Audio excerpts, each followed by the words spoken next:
Thank you for joining us this afternoon on another Impact Lender Series webinar. I'm pleased to have with me today Christian from MT Finance. Hi, Christian. Hello, how you doing? I'm good, and you? Yeah, all good, thank you.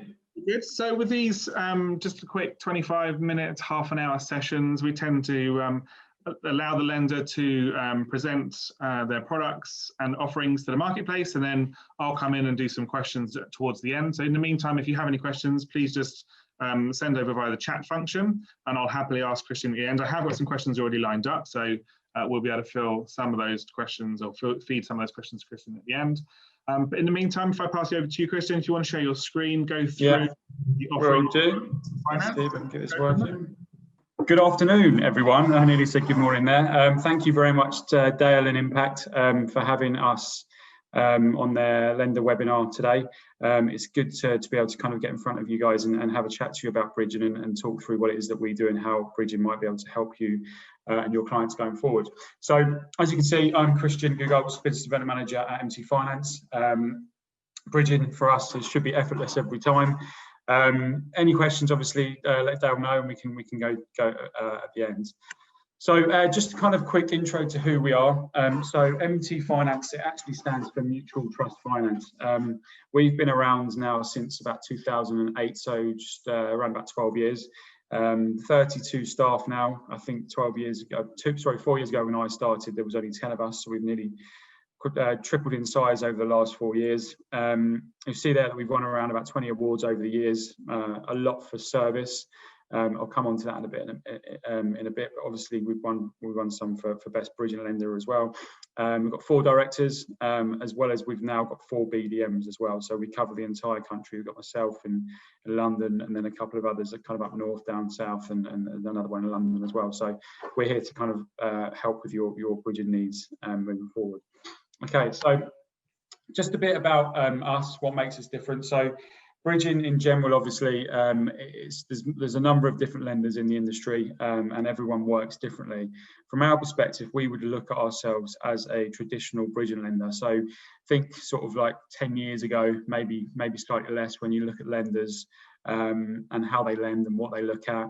We like to look at ourselves as kind of what we used to call a non-status lender, but effectively we look at asset-based lending decisions.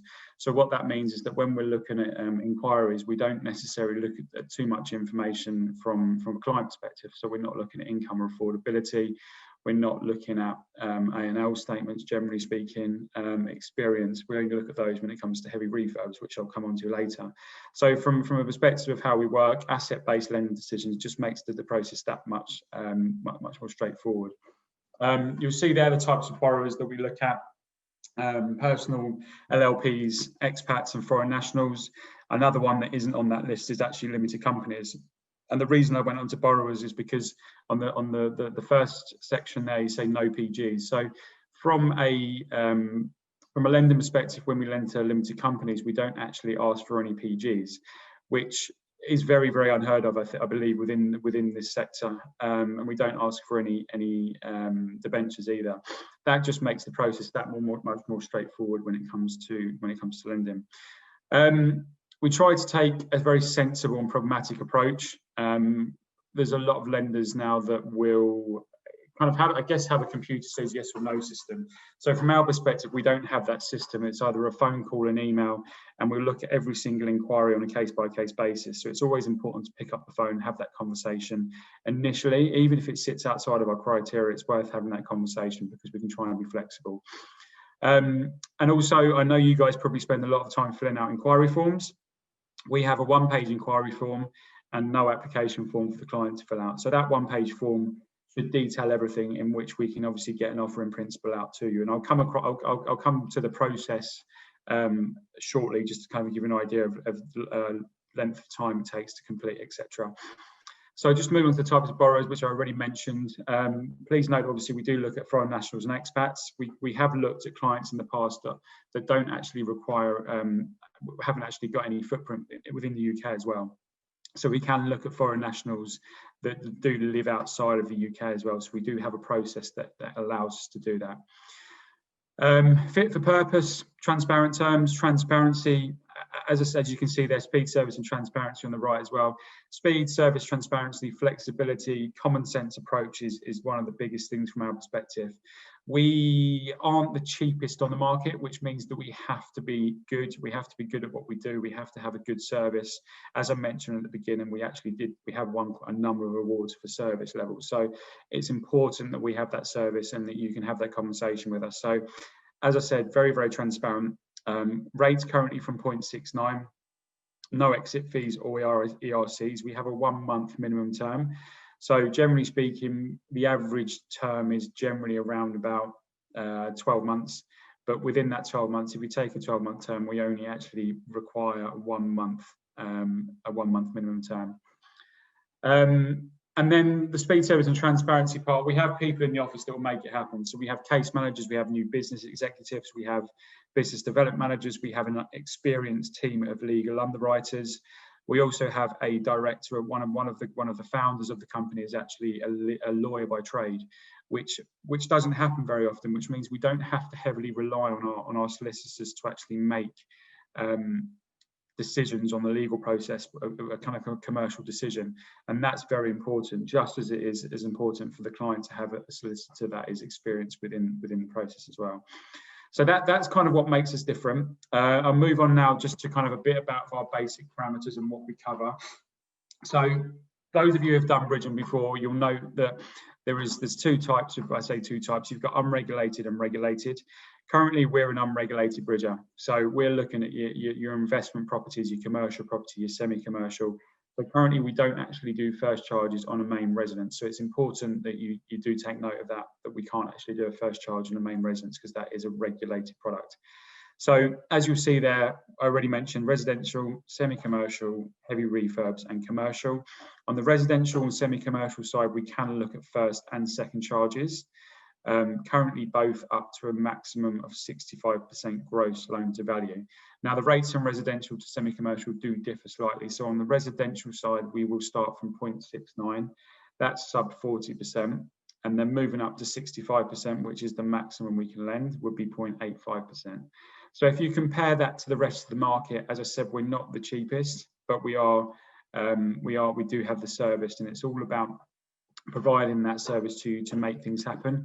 If you compare us to other lenders, it's always worth having a couple of sets of terms to give to your broker, to your client, just to kind of give them a couple of options. When it's, do you want service and speed, or do you want to pay slightly less but have to answer more questions? So it's always worth just looking at that side of things. A big one for us, as you can see there, I mentioned that we don't do first charges on a main residence. However, we can do a second charge on a main residence for a business purpose. So we've seen a lot of this happen throughout lockdown for your smaller business owners that are looking to put a bit of a cash injection into their business, maybe buy some machinery, actually maybe buy a new, if you're a property investor, maybe use it for a deposit on a new buy-to-let property. So anything business related, we can actually provide a second charge on a main residence for that.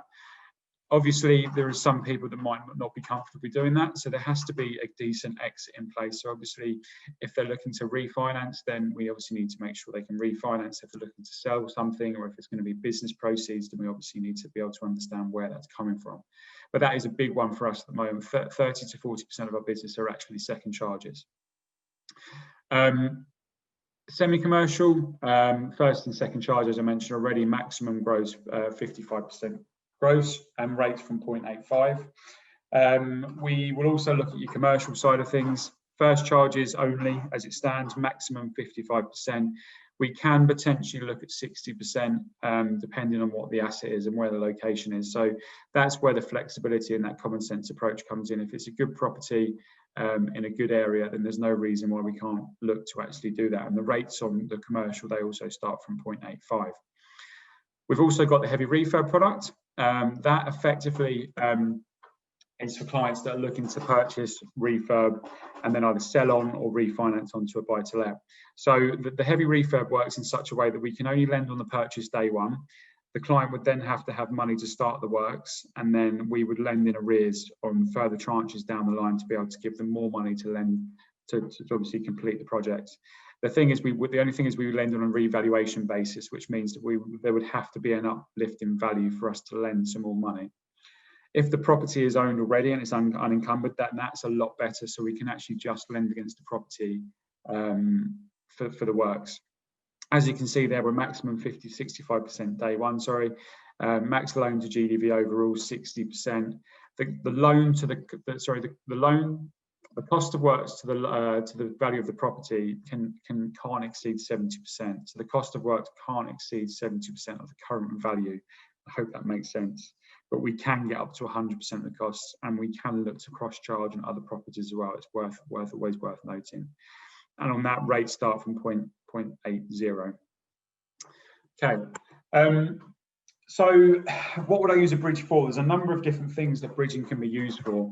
I'll come on to something called bridging trends very shortly, which is something that we do on a quarterly basis. We get data from a number of our different brokers, provide us information, and you'll see the main reasons for what bridging can be used for.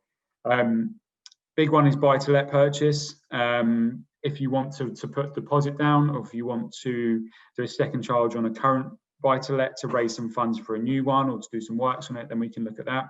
Capital raising, something I already mentioned, we can either do that on a second charge on a main residence, we can do it first charge on the buy-to-let, but any way in which they want to capital raise, we can look to do that. Time restricted transactions, things such as auction purchases, you have to complete within 28 days. So we can look to do that.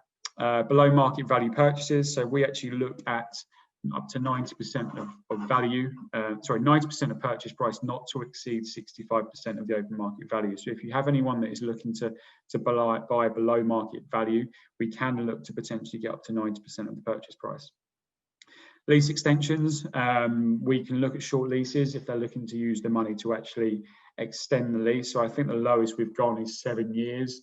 But the client did have intentions to extend that lease on completion, so simultaneously on completion. So they would have to do that.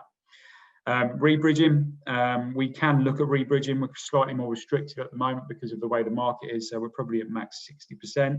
It does largely depend on what the original bridge was for as well, and why they haven't been able to redeem it. So we'd need to look at that. I've already mentioned heavy refurb, but we can also look at light refurbs as well. So the light refurb would generally come under our standard residential product. So it'd be the same rates. And what I can do is, if you would like to see the product guide, I can get Dale to share it after we've completed today. And also development exits. So we have a lot of clients that have basically, I think recently as well, they've been doing a development and they need money to complete it. I think particularly with lockdown, they may have had a development loan, they haven't been able to get the materials in time to complete it, so they need some money to complete that, and we can potentially look at doing that. It just depends on what they're looking to do. Bridging trends. So this is something that I mentioned previously. So on a quarterly basis, we will get data from some of our largest introducers. And this data is it's very interesting because it basically shows you from about, I think, 10 introducers. So it's quite a big number of inquiries across the market from our introducers. So it shows you some good data. If you do want to have a look at this in more detail, all you have to do is visit bridgingtrends.com. It comes out every quarter and it just gives you an idea of where the market's sitting. So as you can see, on the left-hand side, the average monthly interest rate is 0.78 currently. So bearing in mind that the cheapest on the market is probably around about 0.49, easy for me to say, 0.49 mark, it doesn't necessarily mean that you're always going to get the cheapest rate, which is why it's important that you have a chat with your clients, understand the circumstances, and then come to us and see exactly what you can do. First and second charges, you can see the mixture there. So it's 82% first, 17% second. And for the first time, I think in about 5 years, regulated has actually outgrown unregulated. You can see on the right-hand side there, 53% to 47%. Average completion time, 52 days, which is obviously, it shouldn't be that long. I think ours is around about 2 weeks. We'll come on to that if there's any questions at the end as to why that might be the case. And then if you look at the bridging loan purposes on the right-hand side as well, you can see the current biggest reason for bridging is for investment purchases. So that before that was generally a refurbishment loan. So you can see that is the second or third, so the third highest reason for it to be used. But if you look at that on the website, you can find out a bit more information. But it's good information to have, and you can actually understand as to why clients will use bridging. Okay, just moving on to our process. So mentioned there, the average completion time is 52 days. Our average completion time probably is around about 2 to 3 weeks. So you're probably looking at about 15 to 20, maybe 20 working days. So not necessarily as much as that. Very, very straightforward process. Client will apply via a new inquiry form through the broker, through yourselves. Once we've sent that, once you've sent that, we can send you an offer in principle. Now, we can send you some indicative terms based on some very, very straightforward information. As soon as we get the new inquiry form, we'll provide you an offer in principle.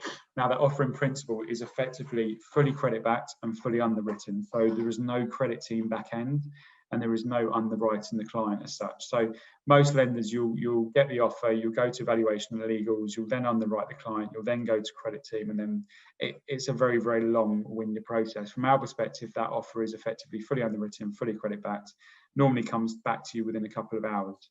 So as soon as that offer goes out, being subject to valuation and legals, of course, the client, if they're happy to go forward, they'll sign that offer, send that back, pay us the valuation fee. We will instruct the valuation, and then reports are typically produced within 72 hours, depending on obviously what type of asset it is. If it's a more complex property such as commercial, it may take slightly longer. So if the client wants to move forward, most clients will want to receive the valuation first before they actually instruct solicitors. They just want to make sure that the valuation has come back as expected. If they want to move forward quickly, they just need to provide a legal undertaking to their solicitors, and then the solicitors can do their work alongside the valuation to make things move a lot quicker. As I mentioned at the start, with solicitors, it's very important that the client has an experienced solicitor when it comes to bridging. If they want to use a family lawyer, they can. You just have to be aware that it may take slightly longer to complete without that experience. They will know that the firm they use will need to have at least 3 SRA approved partners as well. So that's very important there. And then as soon as the legals are completed, we can look to fund and to look to release the funds. So very, very straightforward process, not too much information required from your perspective, generally just a new inquiry form and a credit report. Just a few case studies for you, just to give you an idea of where we stand when it comes to types of deals. So as you can see here, a semi-commercial auction purchase. So semi-commercial and an auction purchase with only 3 weeks to complete the transaction. Otherwise, the client actually would risk losing their deposit. So on the receipt of the inquiry, we actually provide an offer in principle and able to instruct the valuation of the solicitors on the same day. So this approach allows us to complete the transaction within 10 days. So a £400,000 loan at 65%. Obviously, the client was unable to purchase the property, saving their deposit, and then it gave them time to carry out the works and significantly increase the value of the property to then sell on at a higher value.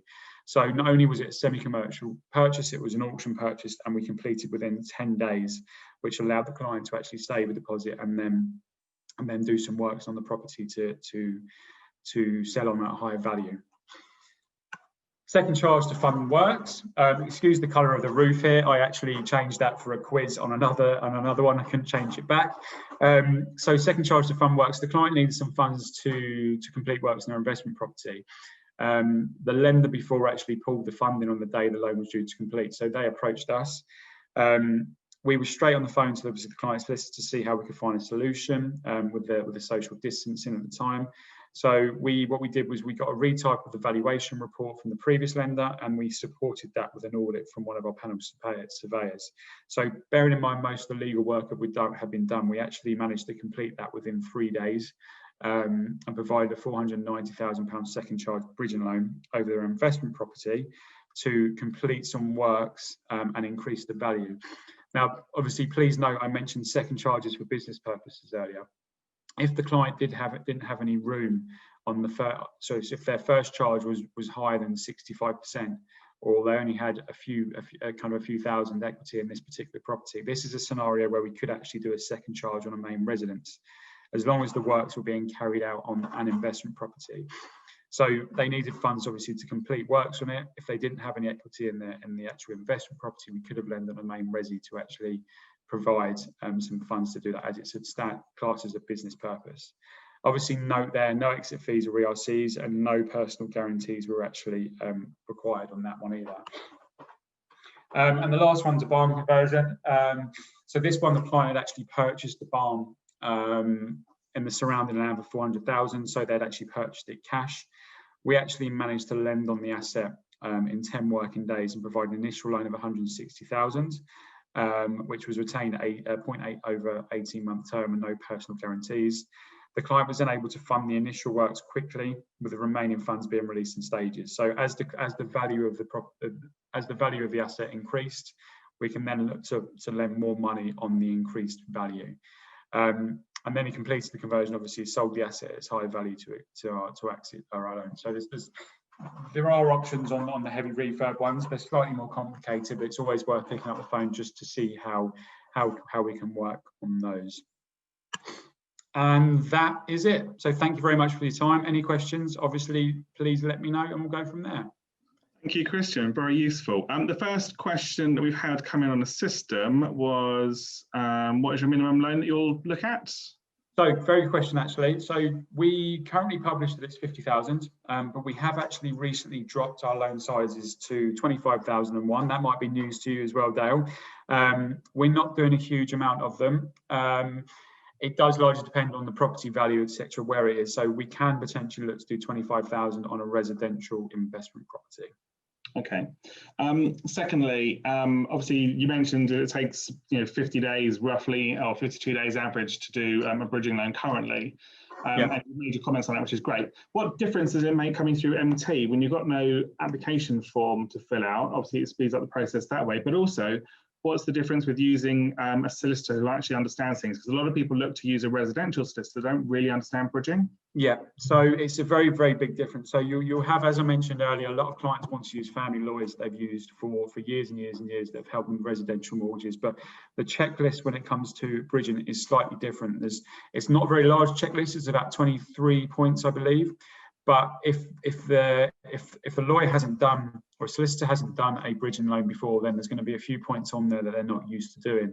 And what we experience is if solicitors aren't sure on what to do, instead of actually asking the question, they will just put it to the bottom of the pile, which generally actually makes the process slightly longer. So it's always important that you do have a solicitor that has experience in bridging. Now, if they haven't got experience, but they're happy to have the conversations with our lawyers and they're happy to talk to us and communicate with us, then we're happy with that, obviously. But obviously, from experience, a lot of solicitors aren't willing to communicate on that basis. So just be aware you need to have, it's important you have someone that has experience within bridging. Well, understands it, absolutely. And also with regards to that, you mentioned re-bridging is happening quite a lot at the moment. I assume it's happening a lot more since COVID. What sort of scenarios are you seeing and reasons why someone's re-bridging a bridge? As I mentioned before, there was quite a few when it comes to people doing works on properties. So because I think people have struggled to get hold of materials, they haven't been able to get contractors in to complete works. There's been a lot of deals whereby clients are doing works on properties they haven't been able to complete and actually sell the property on because the works haven't been completed. So that's quite a big one, and we're happy to look at those. It just depends on what the loan to value is. It depends on exactly why they haven't been able to redeem, what the original bridge was for. I mean, if they haven't been able to sell the property because the market's poor, then again, that's another reason why. There's a lot of people not being able to refinance. We're seeing a lot of people that are literally looking to get bridges just until commercial rates come down. So there's people that own commercial properties. They want to wait to see commercial rates come down. I mean, I'm not entirely sure it's the best way to go. But there's a lot of people that are looking to do that sort of thing as well. So we can look at re-bridging. I'd say a maximum loan to value at the moment is probably around about 60% on that. If, again, as I said a lot during the presentation, a lot of what we do is based on common sense. If a deal makes sense, then we're going to look at it. We have our criteria. But that criteria isn't there for us to always stick to. The other big thing I mentioned was computer says yes or no. So we don't have that system in place. We're not going to say yes or no if it doesn't fit the criteria. If it makes sense to us, we'll look at it. Sorry, that was very long-winded answer. It's a really, really good response. How do you look at clients who have taken bounce back loans or CBILS entities into their companies? So we won't allow clients to use those as deposits. I don't think it will affect an application as per se. So if they're looking to buy a buy-to-let property and they're putting a deposit down, but that deposit isn't from a CBILS loan, then we can look at those clients. One thing that I should have mentioned during the presentation actually is that from a client profile perspective, we can look at things such as adverse credit, CCJs, things such as that, because it's not necessarily that we're worried about, it's the asset that we're looking at. Yeah. So from that perspective, we're okay, I think, if they have received those types of loans, but they can't use them directly for an application when it comes to if they're using that for a deposit. Okay, that's a really good point, because you don't credit score at all, do you? No, we don't. No. And of course, as you mentioned earlier on as well, no PGs, which is rare in the market as well, which is another good plus selling point. No PGs or debentures. Which really covers all of my questions. I haven't got any others that come through at the moment, but is there anything else you want to say to our audience, Christian? I don't think so. I think I've covered everything. If you've got any more questions, then obviously just let me know. I think Dale's got the criteria which somebody has asked for. So if I'll send you across the details. I will encourage you to have a look at the Bridging Trends website. It is simply bridgingtrends.com. It gives you an idea of where the market is at the moment, what people are using bridging for, why they might want to use it. If you want to have a look at our website as well, please feel free to do so. It's just mtfinance.com. And then any inquiries you've got, obviously let Dale know and we can take a look. One more question. What are you going to do with the localized lockdowns and valuers going out to properties? So that's a very good question actually. So throughout lockdown, we were lending. We were continuously lending. We did have a few issues with some valuers. There were some of our valuers that were happy to go out as long as the property was vacant, or if it had been vacant for a certain amount of time, or if the client was happy to vacate the property and the valuer was happy to go in. So as it stands, I haven't seen any problems from it. I mean, there may be occasions when there is just simply no way of getting around it. We're not going to be able to do AVMs, unfortunately. So we do still need a physical full valuation. So that probably would not necessarily halt the deal, but what we can do is we can look to actually complete the rest of the process until such time that we get a valuation, and everything else will just be subject to that valuation. Yeah. Okay. Well, I've just had one other question as well from Govinda. Do we lend in Scotland? Unfortunately, we don't. No. Apologies. Cool. We run out of time. Thank you very much for no problem. Brilliant insight into MT Finance. Thank you for having me. Any questions or anything, obviously you can give me a shout offline from here. Thank you for watching, and we'll be back again shortly with some more of these Lender Series webinars. In the meantime, stay safe, keep well.